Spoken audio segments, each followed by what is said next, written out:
Hi, Isabel1975 and welcome to Elite Dangerous on the Legacy version on Xbox. And today I've got a fun 1v1 fight for you. This is me versus Dory.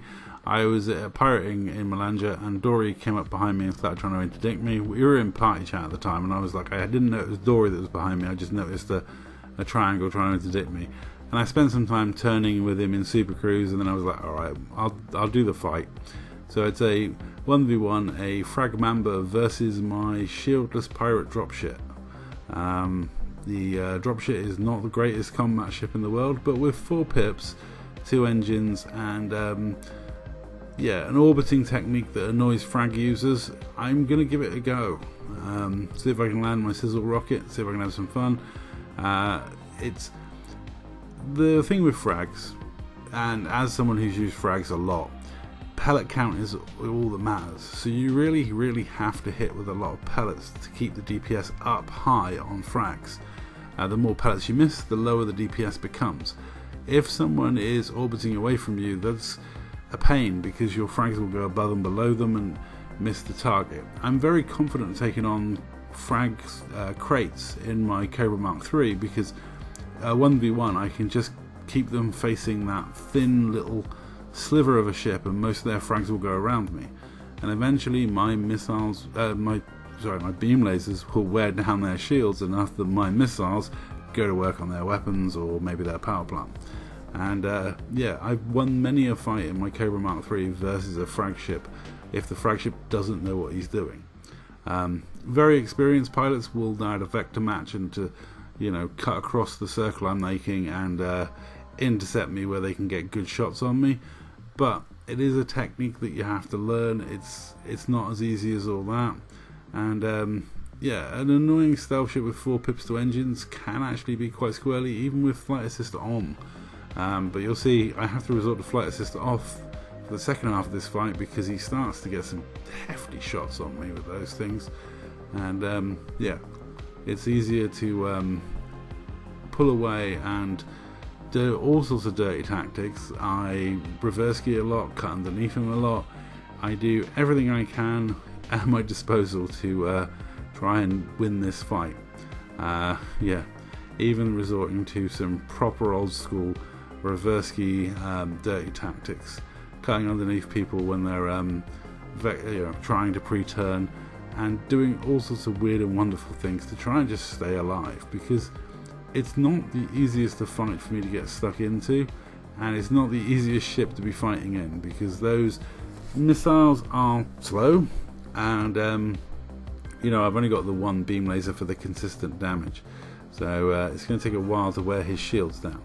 But anyway, I'm going to leave it there talking for a moment and let you enjoy a little video to indicate what you guys help fund with all your views, and enjoy. So we're going to take a pause and take a quick look at what you guys sponsor. With your guys' views, you help out Big Red Rooster Cockerel Rescue, helping out cocks of all sizes, all shapes, and for the love of the cock, keep watching so we can raise money for this lovely little animal rescue and save birds like my little co-pilot here. At this stage in the fight, Dory was getting a little concerned with the lack of damage he was putting out, but he definitely got a good hit in there. That was a solidly good hit. It is quite difficult to time the shimmies side to side and up and down, just enough to avoid the bulk of the frags. And I gotta say, this thing has a lot of armor. The Dropship has theoretically the highest amount of armor you can have on a medium ship in Elite Dangerous, and I think that includes all the new ships. I'm not sure about the Chieftain and Challenger range, but back in the day this was the armor build of choice. If you really wanted to go a stealth armor build, you could actually make a really tanky dropship, which is why I used it as a pirate ship, because obviously I've given up a lot of armor for cargo racks, hatchbreaker limpet and collector limpet, so it's good that I've got enough hull to spare. I mean, you take a few slots away from a Federal assault ship and it becomes a very weak ship, whereas the dropship has the armor to spare. There's a few slots that you can get away with using. Admittedly, I do have a very small hatchbreaker on this one, and I'm relying on that FSD missile, and pilots generally like chatting to me and having fun with the roleplay piracy rather than taking it too seriously. I mean, if you want to run away, against a dropship, you should pretty much be able to run away in most things. It's not that scary a ship, and it's not that savage a build. The thermal vent beam is useful. The amount of heat sinks I've got is useful. The bit of chaff I can throw out, it all helps. It all helps throw off that targeting, keep the gimbaled frag ship at arm's length, and keep him doing minimal damage by dodging as many pellets as possible.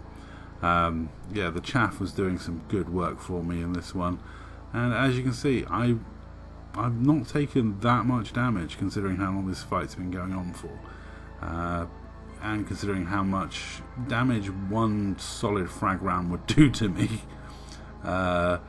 My only concern was I would forget not to ram until his shields go down. Once his shields go down, I'm going to ram him to death, because that is a paper mache of a hull compared to this.